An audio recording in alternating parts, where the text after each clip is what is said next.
अखिल स्वामी जी, क्या लगता है आपको कि योगी आदित्यनाथ के तेवरों ने दिल्ली को पसीना छुड़ा दिया? दिल्ली को लगा कि दूसरा योगी अगर मध्य प्रदेश में पैदा हो गया, दूसरा योगी राजस्थान में पैदा हो गया, दूसरा योगी छत्तीसगढ़ में पैदा हो गया, जो दिल्ली के बराबर खड़ा हो गया, तो हम कमजोर होंगे। डर है क्या दिल्ली को कि हमारे समकक्ष कोई नेता पैदा ना हो जाए? मोदी जी की जिंदगी में अमित शाह के अलावा कोई दूसरा नेता नहीं है जो बहुत अंदर से हो। डर अलग होता है, नेता का लोकप्रिय होना अलग होता है। क्या यही डर है कि राज्यों में इतने कमजोर मुख्यमंत्री चुने गए, जिनकी कोई हैसियत नहीं हो, जिनके साथ कोई विधायक ना हो, जो निर्दलीय होकर लड़े हो, भाजपा से बागी होकर लड़े हो, 6,000 वोट मिले हो, लेकिन विधायक बना दो क्योंकि इनकी इतनी हैसियत नहीं है कि कभी दिल्ली को आग दिखा पाए? अगर स्वामी जी, मैं सही कह रहा हूं या कुछ गलत कह रहा हूं? देखिए संजय जी, मुझे नहीं पता आपको बागवानी का शौक है या नहीं। आपने बोनसाई बनते हुए देखा है? बोनसाई कैसे बनता है? देखा है सर, पेड़ों बोनसाई में जो पेड़ की जड़ होती है और पत्तियां होती हैं, तने होते हैं, उनको कतरते रहते हैं जिससे कि बड़ा वृक्ष न बन जाए। तो ये राजनीतिक प्रक्रिया में बोनसाई बनाने की प्रक्रिया चल रही है। हर प्रदेश के अंदर बोनसाई बना दिए गए। ये जो प्रश्न है, ये है सेंट्रलाइजेशन वर्सेस डिसेंट्रलाइजेशन का। संजय जी, डिसेंट्रलाइजेशन और लोकतंत्र एक दूसरे के पर्यायवाची हैं। अगर आप इसके अंदर सेंट्रलाइजेशन करते हैं तो डेमोक्रेसी का विरोध करते हैं। आपने सुना होगा तेलंगाना के जो मुख्यमंत्री बने, जमीनी स्तर के नेता बने।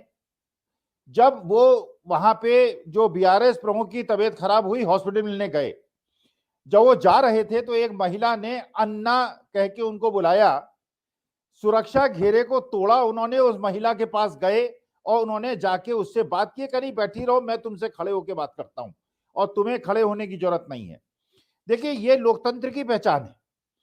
उस आदमी ने मुख्यमंत्री बनने के बाद अपने घर को और कार्यालय को अंबेडकर निवास घोषित कर दिया।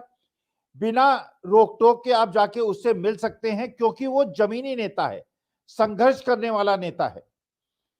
देखिए, जो बात हुई कि अगर आप ये बिल्कुल देखिए, एकमात्र सत्य क्या है दुनिया में, जो यक्ष ने प्रश्न पूछा था युधिष्ठिर से, एकमात्र सत्य है मृत्यु। कोई भी ऐसा नहीं है, इसमें भगवान भी अगर आए, यहां पे कोई भी आया इस दुनिया में, तो एक वो गया, वो ऐसा नहीं है कि हमेशा से रहा। अगर आप एक ऐसा शासन तंत्र स्थापित करना चाहते हैं जहां पिग्मीज बिठा दें, जहां बोनसाई बिठा दें, और भगवान न करे, हम तो कामना करते हैं कि जो हमारे प्रशासक हैं, जो हमारे शासक हैं, वो 1000 साल तक जीवित रहें और शासन करते रहे। ये हो, दूसरी बात है कि दूसरे लोग 75 साल में रिटायर हो जाएं, दूसरे लोग 75 साल में जो उनका मार्गदर्शक मंडल है उसमें चले जाएं, लेकिन 72 साल की उम्र में भी न केवल 5 साल तक शासन करने का मंसूबा हो, उसके बाद भी 20 साल शासन करने का मंसूबा हो। इसका मतलब यह है कि आप एक ऐसी पौध तैयार कर रहे हैं जो बोनसाई की पौध है। अखिल स्वामी जी, आपकी बात अधूरी रह गई थी, आप बीच में बोल रहे थे, नेट चला गया था, प्लीज कंटिन्यू कर लीजिए अपनी बात। देखिए, वही एक कल्पना करके सिहरन सी उठती है संजय जी कि अगर इस प्रकार का ऐसा मॉडल बनाया जाएगा हिंदुस्तान के अंदर। देखिए, एक तरफ कांग्रेस ने वही गलती की थी जो आज बीजेपी कर रही है, उसने भी सेंटर के अंदर बहुत ज्यादा पावर्स को सेंट्रलाइज कर लिया था, और ऐसे नेता जिनकी जड़ें पकड़ रही थी जमीन को, उसको उन्होंने उखाड़ के और बाहर से नेता रोपे थे। आज वही गलती बीजेपी कर रही है। देखिए, वास्तविकता में ये जो एक तंत्र और लोकतंत्र के बीच का अंतर है, एक तंत्र में जब राजा कमजोर होता है तब ये जो बैठे हुए लोग हैं, जो आज दुबके हुए हैं, ये आक्रमण करते हैं। They are just waiting for their time. और जो हम लोग हमेशा से कहते आए, देखिए, ये विधानसभा चुनाव से भी ये संकेत मिल रहा है, और मैं बड़ा स्पष्ट कह रहा हूं, लोग आपके दर्शक और श्रोता इसको शायद स्वीकार करने में उन्हें कष्ट हो। वास्तविकता में इससे संकेत ये मिल रहा है कि मोदी जी के लिए 2024 का चुनाव जीतना असंभव है, वो जीत नहीं पाएंगे।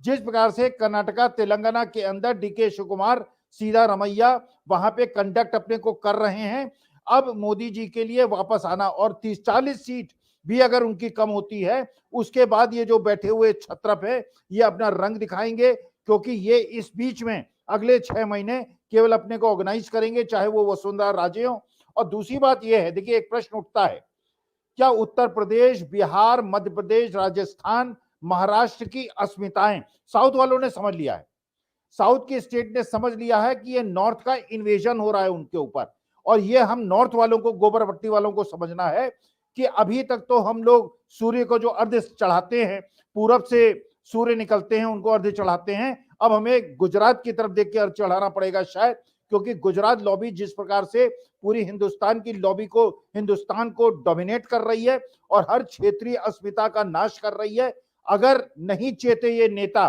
जो आज अपने को बचाने के लिए चुप बैठे हैं, तो इतिहास इनको माफ नहीं करेगा।